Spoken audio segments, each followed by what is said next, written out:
Hello and welcome everybody out there in Union Arena land to another Deck Tech video. Today we're joined once again with Izarzin from Big Beard Pirates TCG. And we're diving into a very thematic, very powerful, and my personal favorite deck in all of Attack on Titan, Historia Ymir, also known as Girl Power.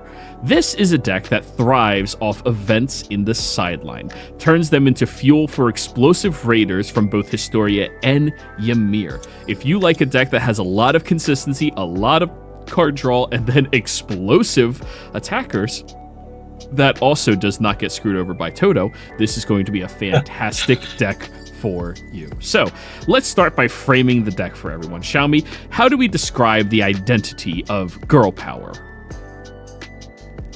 Yeah, Girl Power, if we would like to compare it to other decks, it does have the similarities compared to, let's say, Esper Sisters or, the Red Noel deck in Black Clover, where you're trying to use event cards to try and gain benefits, especially long-term benefits.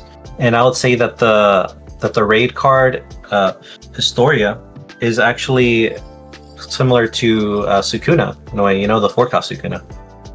Uh-oh, okay. So, now that you touched on that surface a little bit, so would we say this is an aggro deck, a combo deck, or something in between? I would say it's closer to a combo deck because you're able to use a lot of AP restand using your event cards and using certain characters like Historia to be able to get a bunch of value out of the cards in your hand. Okay, fantastic. So let's look at this raider that we just mentioned, Historia Ymir. Let's walk through why it is such an amazing card, shall we? Yeah, absolutely. So this card, Historia Ymir, is a 4-cost 4K. And this character gains all abilities listed below if you have the required number of event cards on your sideline. So if you have 2 or more, when attacking, choose up to one other 104 cadet corps on your field. It gains 1 KBP until the end of the turn. And then 4 or more, activate main if on the front line once per turn. If you have used an event card this turn, choose up to one of your AP cards, switch it to active. Oh. And then if you're at 6 or more, it's impact 1. So, literally, the more AP or the more events you get into your sideline, the better. And the deck is currently running 14 in it. Oh, that's really strong. Really good. So we were talking about this being a girl power type deck. So there's another character alongside Historia, Ymir. Personally, one of my favorite characters. She's fantastic. Can we walk through what makes this raider so insane? So this raider right here, Ymir, is a 4-cost 4K. And when attacking once per turn, draw a card, then place 1 card from your hand into your sideline. Then, if you have 6 or more event cards in your sideline, you may switch this character to active. So, wow, this is pretty good. Yeah. Double attack, technically, but, you need 6 events in your sideline. Yeah. So, looking at that, this deck does have a good number of events and has a good number of raiders. What are the cards in the deck that helps enable you to find all of the events that you are looking for and get up to 6, which is really the big number you want to hit, right? Yeah, absolutely. So, as you saw there, Ymir is kind of one of those pieces, which is, draw a card and then put 1 card into your sideline. And I do want to note that once you do that effect, and that card that you put in sideline is the 6th one, you are able to restand at the same attack. So just put that as a note. And then we have some another card that's a search card, and that would be the 3-cost Aaron. So this 3-cost Aaron right here is 3K. It has nullify impact, which is pretty nice. And then when played, look at the top 5 cards of your deck, reveal up to 1 blue event card among them and add it to your hand. Place the remaining cards on the bottom of your deck and place 1 card from your hand into your... Yeah. So it's being able to search all these 14 events and then maybe even just discarding the same card that you even added to your hand. And I believe there's one other card that helps enable that as well, the 0-cost Mikasa. Yeah, the 0-cost Mikasa also has that similar, which is the when played, draw a card and then place one card from your hand into your sideline. And we also have the 1-cost Historia Rise.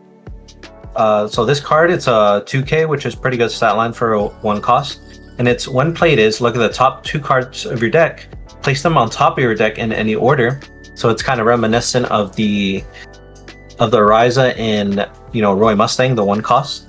And then if a character with a mirror in its card, place any number of them on the top of your deck and then place any remaining cards into your sideline instead. So once you have a mirror out, you could technically just put all of the cards into the sideline and just kind of churn through your deck and try and dig for all of your essential pieces like your raids. All right, so how about we start looking at some of these event cards, because we're playing 14. Oh, that is so many more than most decks ever dream of. Can we walk through each of these and what makes them at least decent inside of this deck? Yeah, absolutely. So I'll start right here at the 2-cost range. So we have the 2-cost memory. It's a draw trigger. And it says draw a card, then place one card from your hand into your sideline. Choose up to one of your AP cards and switch it to active. So I would name this card as, it's a 2-of, right? So I wouldn't say it's the most important card, but it is a critical piece for being able to get those events in sideline pretty quickly. Because you could technically, with this one card, get 2 events into your sideline, which is something that we find useful for, especially for this 3-cost card here. Because this one does get affected by having events in the sideline. So if it's 2 or more, it's a 2 energy generator. If it's 4 or more, it becomes a 4K. Oh, yeah. Yeah, this guy. Well, sorry, this gal. We just talked about her in the previous one. And yeah, this card is bananas levels of good. Yeah, really, really good. Especially in this deck where 14 events is easy. Yes, the advantages are immense. And we have, you call that clean, do it all again. So we have our final restand. It's a very, very funny card to play. But obviously it's in an event, a style deck like this, it's basically a free card, honestly. It's like, because as we see later on, or as we saw in the raid, every time you use an event, you can just restand an AP. So yeah, its advantages become more and more the longer the game goes. And now we have cleanup. So cleanup is probably our best type of dig and search in this deck. And it's 3-cost and it has an active trigger. And then it says, look at the top 2 cards of your deck. Place any number of them on the top of your deck in any order. Place any remaining sideline. Then draw 2 cards. So yeah, that's a very, very good card. Yes. And then, of course, we have a unique special. Yeah, so the unique special, it's a 3-cost, which is pretty nice. You can get it off earlier. Maybe if you're pushing up, you don't have as much energy as 4, you can still play it. So it's called Historia's Resolve. And it says, choose one character with 2k or less BP on your opponent's front line and sideline it. If Historia rises on your field, add 1k to the BP range of the character you may choose with this ability for each event card in your sideline. So it's a very interesting special because, as we're seeing in other decks, we have like the Berthold, which is a 6k, which usually avoids other specials, but this one specifically can actually target those types of bodies that are, more than 5k. You do need 4 events in the sideline, but if any deck can get there, this one. Yeah. All right, so looking at all of this, we've hit on quite a few unique cards, but we didn't go over the 2 not 0-cost raid targets in the deck. How about we touch on them a little bit and what their roles in this deck are? Yeah, absolutely. So I'll start here with the 2-cost Ymir. So this 2-cost Ymir is a 3k, which is a very good stat line for 2-cost, and it's an active trigger. And then during an opponent's turn, if Historia Reese is on your field, this character gains 1k BP. So it becomes a 4k defender, and honestly, a 4k defender early on is pretty insane to me. Yeah. Really hard for them just to bounce it or, swing through it and profitably win. Yeah, exactly. And then we have our last card here, which is our color trigger. And it's another raid target, Historia Rise. And if a character with Ymir in its card name is on your field, this character gains 500 BP. So that's a static effect. So right now it's 2500, and then with that effect, it becomes a 500, which is really nice. 3K is a good break point because, as we showed earlier on, our Historia Rise raid does bump up the BP of 104 Cadet for cards plus 1K, right? So a 3K would become a 4K, which is a good breakpoint. Then we have the when played effect of this card, which is if you used an event card this turn, choose up to one of your AP cards and switch it to act. You can only activate this Historia Rise ability one time each turn. So yeah, as we said before, the fact that we're getting these AP back means that we're able to flood back, and actually considering the removal meta, we're actually able to, you know, restore our front line much easier than other. Yeah, and with so many strong AP uses that we have, I mean, this deck just profitably gets to spam out those APs and really push into your opponent, be able to take over the game. So what do you think that this deck's archetype is going to be strong into in our meta, and what do you think it's going to be weak against? I believe that this deck can be strong against maybe Rushdown or anything that doesn't have like a typical special. Like stated, you know, we have unique specials in the decks in Attack on Titan, right? So we have one that doesn't clear the board, but it, you know, it's an aggressive piece. But in reality, you know, the fact that the longer that we our Emirs on the board and the longer we have our Historias on the board, the more value we get. It's like a very, very good a measure against, you know, those types of rush styles. And even ramp decks would also not be that good against this deck either, because the fact that they're setting up means that you're setting up, and in reality your setup is much faster with AP restand effects. Okay, so what do you think that this deck is going to suffer into and against?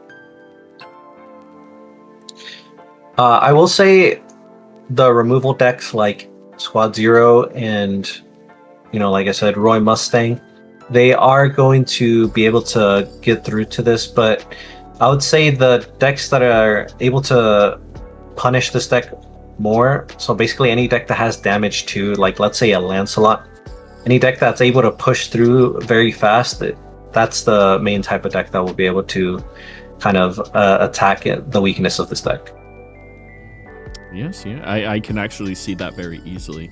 A lot of these pieces are, the longer they're in play, the stronger they become, but they don't have any innate protection. So do we think that this deck in particular is going to be a sleeper build that in Volume 2 becomes much more explosive, or do we think that this is just going to be a sleeper build where people are fans of it and they're going to be playing it? Like me, hi, I'm People. Yeah, so from what I've seen from the Volume 2 cards, this deck, it reaches a critical breakpoint way faster. So it does become a very menacing deck, and that Ymir turns on really quick. So it's getting those double attacks pretty fast, and you're getting a lot of these 3-cost cards to become 4Ks pretty easily with the raid.